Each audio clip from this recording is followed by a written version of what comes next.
Welcome to Garis TV channel. So nandito na naman tayo para silipin naman natin ang estimated salary ng butihing team leader ng Kalingap na si Sir Kalingap Rob. So suportahan natin ang kanyang channel mga lods dahil siya ay isang charity vlogger. Pero siyempre, huwag nyo rin kalimutan na isama sa pag-support ang kanyang buong team. Pero siyempre mga lods, isama nyo na rin sa pag-support ang aking channel. Sa mga lods, kung bago pa kayo sa aking channel, pakiclick naman ang subscribe natin and then siyempre, paki-post na rin ang notification bell para lagi kayong updated sa ating video. So ano pa ba ang hinihintay natin mga lods?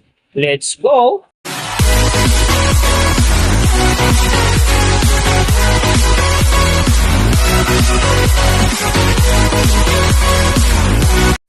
So mga lods, si Kalingap Rob sa ngayon ay mayroon ng upload videos na 2,184.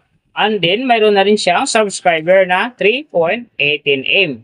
So, may video views naman siya ngayon na 1,121,715,124. And then, yung kanyang country is PH. So, yung channel type naman niya is entertainment. And then, yung account niya, ginawa ito noong December 8, 2019. So, doon naman sa kanyang total grade, nakakuha siya ng B+. And then, sa kanyang social blade rank naman, nasa 24,625. So, doon naman sa kanyang subscriber rank, nasa 1,077. And then, sa kanyang video views rank naman, nasa 16,688. So, doon naman sa kanyang country rank, nasa 82. And then, sa kanyang entertainment rank naman, nasa 893. So, nakita na natin yung kanyang ranking. Silipin naman natin yung kanyang last 30 days na subscriber. So, nakakuha siya dito mga lods ng 50,000. Ang kinaganda lang dito kasi ang kanyang percentage ay umangat ng 200.0%. So, ibig sabihin maganda ang pasok ng kanyang subscriber ngayon kung i-compare natin sa nakaraan niyang buwan. So, doon naman sa kanyang views mga lods in the last 30 days, nakakuha siya ng 25,746 views. So maganda rin ang kinalabasan kasi ang kanyang percentage ay umangat din ng 7.7%. So ibig sabihin, maganda din ang pasok ng kanyang views sa ngayon kung i-compare natin sa nakaraan niyang buwan.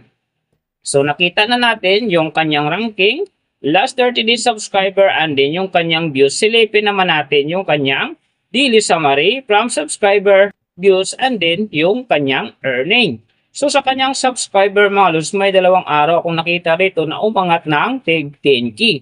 Simula noong December 27, nakakuha siya ng 10K. And then nasundan naman ito ng January 3, nakakuha ulit siya ng 10K. Kaya ang kanyang subscriber ngayon nasa 3.18M. So doon naman sa kanyang views mga lods, yung maganda rito, December 25, nakakuha siya ng 1.2M. And then, pagdating naman ng December 30, nakakuha siya ng 1.6M. So, pagdating naman ng January 4, nakakuha siya ng 1.9M. So, yan ang magagandang views na nakuha niya mga lods. Pero sinasabi ko, maganda talaga ang kinalabasan na yan kasi nga, ang kanyang percentage dyan ay umangat ng 7.7%. So, doon naman sa kanyang earning mga lods, tingnan natin dito yung December 25. Sa kanyang low estimated, nakakuha siya ng $304. And then, sa kanyang high estimated naman, nakakuha siya ng $4,900. So, ang mga yan naman mga lods, daily summary lang, mas maganda kung silipin natin yung naka-round off na from daily, weekly, and monthly para malaman na natin kung magkano na ngayon ang estimated salary ni Kalingap Rob dito sa YouTube. So, unahin natin yung kanyang daily average. So, sa daily subscriber, nakakuha siya ng 1.66K. And then, sa kanyang views naman, nakakuha siya ng 858,209. So, doon naman sa kanyang daily low estimated ng kanyang earning, nakakuha siya ng $215. So, times natin sa 58, mayroon siyang 12,470. And then, sa kanyang daily high estimated naman ng kanyang earning, nakakuha siya ng $3,400. So, times natin sa 58, mayroon siyang 197,200.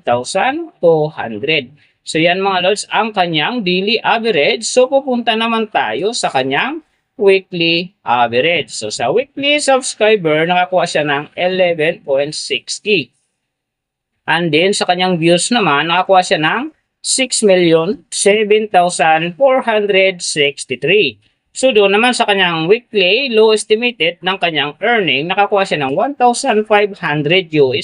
So times natin sa 58, mayroon siyang 87,000. And then sa kanyang weekly high estimated naman ng kanyang earning, nakakuha siya ng $24,000. So times natin sa 58, mayroon siyang 1,392,000. So yan naman mga lods ang kanyang weekly average. So papunta naman tayo sa kanyang monthly average. So sa monthly subscriber, nakakuha siya ng 50,000. And then sa kanyang views naman, nakakuha siya ng 25,746,255. So doon naman sa kanyang monthly low estimated ng kanyang earning, nakakuha siya ng $6,400.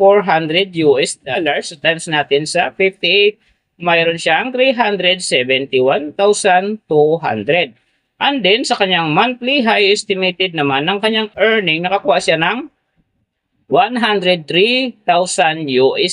So times natin sa 58, mayroon siyang 5,974,000. So yan naman mga lods ang kanyang monthly average. And then, yung nababanggit ko rito or nakikita nyo is pawang estimated lamang yan.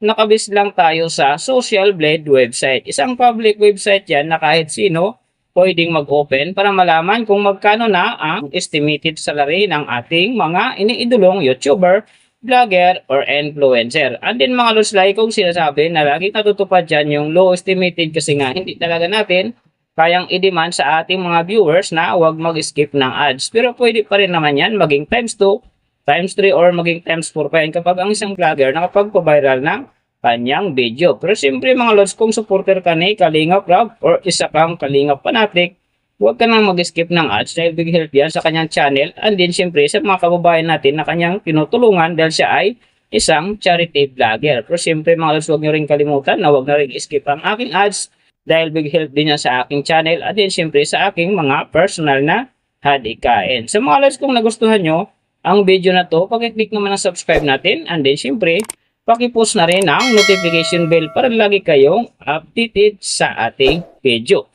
So big thank you sa lahat ng mga sumusuporta sa aking channel. Sa magsusupport pa lang, ingat kayo palagi and God bless at sa nagabayan kayo palagi ng Panginoon sa ginagawa nyo araw-araw at syempre magtagumpay din kayo sa inyong mga pangarap. So hanggang dito na lang. See you on my next video.